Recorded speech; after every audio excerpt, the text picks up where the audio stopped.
Hey yo, what's up everybody? Good day to you all, ladies and gents. Welcome back to Matrix Investing, the #1 YouTube channel that is dedicated towards giving you education based on investing in capital markets. Now in this video, we're going to look at the net profit margin, its uses to investors, as well as its calculation and how we can apply its calculation when filtering out good stocks from those ones that don't perform really well. Now, if this is the first time you're watching our videos, we also advise you to check out our previous videos so that you can have a better understanding of what we're teaching. If you also find this video of much help, we then ask that you help us out by liking this video, subscribing to our channel in case you haven't, and hitting that notification bell so that YouTube gets to notify you each time we get to upload more videos into the platform. Now, with that said, ladies and gents, let's get down to business. The net profit margin is a financial metric that shows the amount of net profits that have been made by a business as a percentage of the revenue it's earned. This metric shows how much profit has a business made for every 1 shilling earned as revenue. Therefore, this metric helps investors identify out of all the businesses that do earn profits, what businesses show the ability to make larger profits in comparison to the revenue it's earned for a consistently long period of time.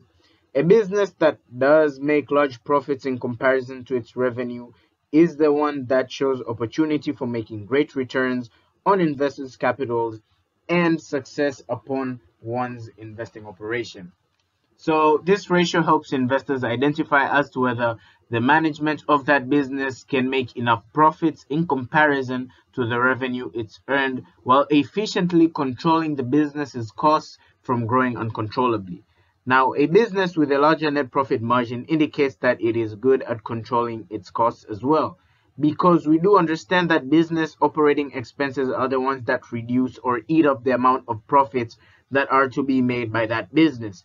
Therefore, if expenses could be controlled at a great extent by the management of that business, then that business can remain with great profits.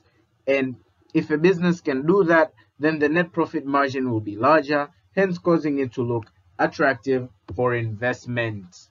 So this metric is also very important in identifying the financial health of a company by following up on the increase or decrease of the net profit margin.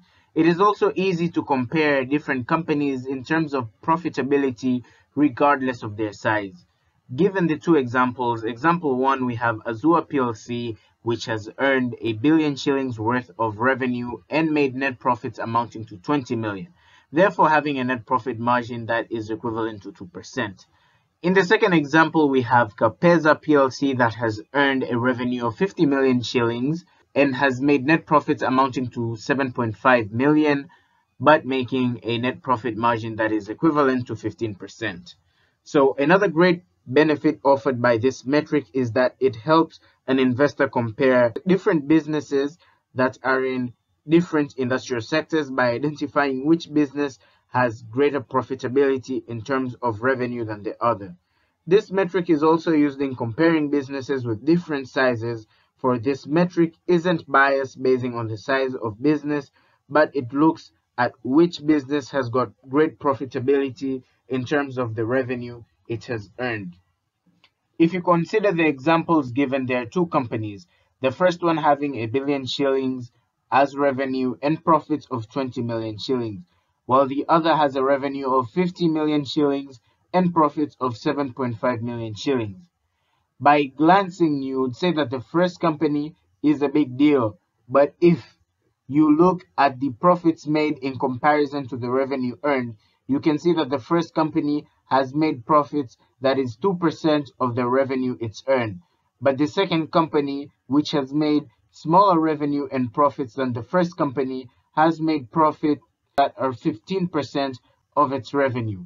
If you're to compare these two businesses based on their profitability and ability to control expenses, then the second company is the one which was able to make larger profits in comparison to its revenue, even though the first company has made greater profits than the second one.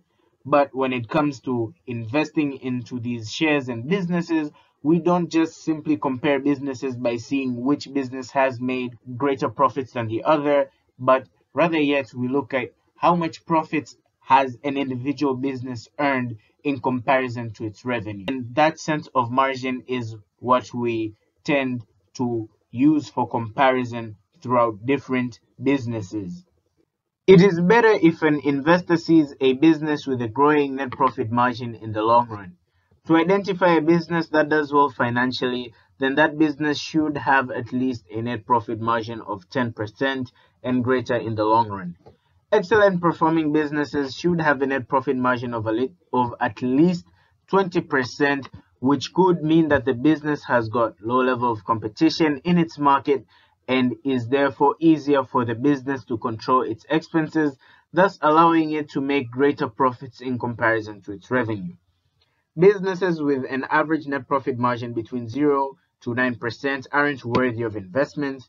Businesses with an average net profit margin between 10 to 19% are okay for investment, but businesses with an average net profit margin that is at least 20% and greater than that are excellent for investment, for they show great ability in controlling their expenses and making great profit basing on its revenue. These businesses are also most likely to have low competition in their sector, thus making them to have smaller operating costs because they don't use as much money they get from revenue on expenses that are meant to put the business ahead of competition, which is unlike for the case of a business that is in a fiercely competitive market. Therefore, ladies and gents, here is the formula to calculating the net profit margin. We take the net profits, subtract one-time revenue or profits, divide that by the revenue earned by the business, and multiply that by 100%. And the reason as to why we subtract one-time revenue or profits from our calculations is because such one-time revenue or profits could make the net profit margin look larger than normal. And as investors, we must see how these businesses perform on a normal financial basis so as to make clear and accurate judgment upon our analysis. Therefore, with that said, let us go see how we can apply these calculations on a company that is listed in the Dar es Salaam Stock Exchange. Therefore, ladies and gents, here we all are at the financial statements prepared by the Dar es Salaam Stock Exchange Public Limited Company as of last year, as of 2020, and we are here at its income statement, of which our main objective is to calculate the net profit margin. So the information we're going to be looking at is the current year cumulative group as of 31st December 2020, which is basically a summary of all the activities that have taken place throughout the year 2020 as far as the income statement is concerned. And so therefore we can identify the profit after tax as of this year was 4,690,452,145 shillings, while the total revenue was 10,295,993,480 shillings. And from this information right here, there wasn't any sort of one-time profits or one-time revenue. So we're just going to go straight forward as far as calculating the net profit margin is concerned. So all we're going to do is we're just going to take the profit after tax, which was 4,690,452,145 shillings, and we're simply going to divide that by the 10,295,993,480 shillings worth of total revenue, and the result we're going to get there is a 0.45555609, all that stuff. I'm just going to convert that into percentage for us to get a 45.55%. So then the net profit margin for the DSE as far as 2020 is concerned is 45.55%. Now this goes towards the category of companies that are above the 20% net profit margin, of which we said excellent performing companies are the ones that meet up to that threshold of 20% and greater than that.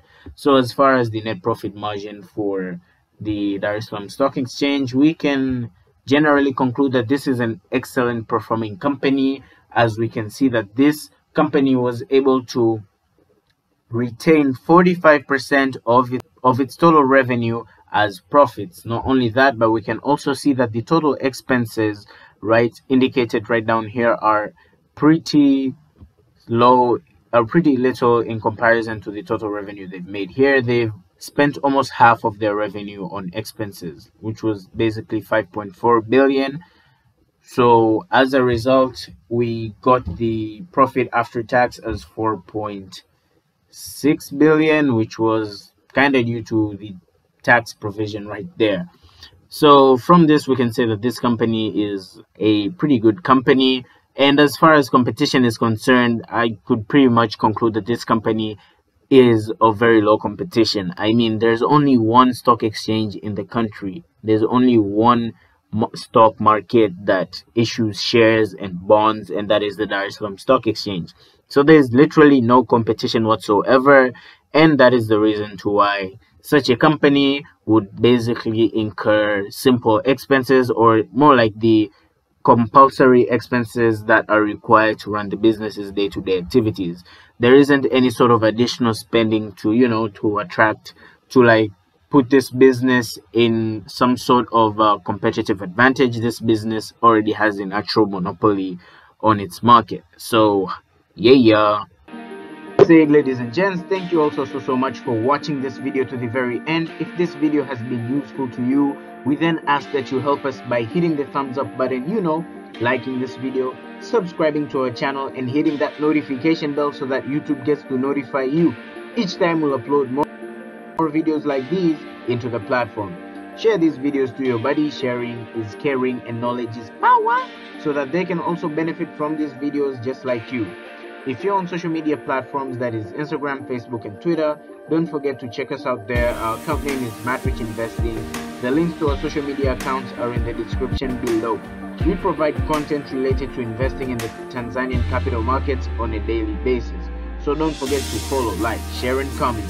If you also have questions or opinions to contribute, you can do so on the comment section or DM us on our social media accounts. We're on the DM way. So anyway, thank you all so much and have a great day.